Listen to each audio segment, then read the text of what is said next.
Hey guys, it's Beth from Contado Wellness. It's Technique Tuesday, and we're doing a little bit of hand massage. There are a couple of really great techniques that you can do from a prone position. I really like to use open fists. You can use one and then the other, um, or you can kind of come in with both and really kind of stay on that thenar and hypothenar eminence as you're working and move your way out. You can get in between those metacarpals and work that way.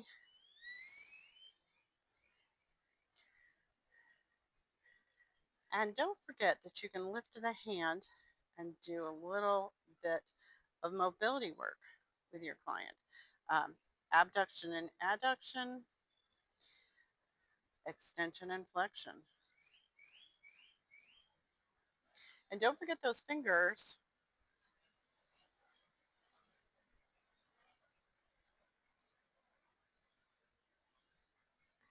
And I know we're all massage therapists, so we really love a good hand massage. Y'all have a great week, and I will see you next week.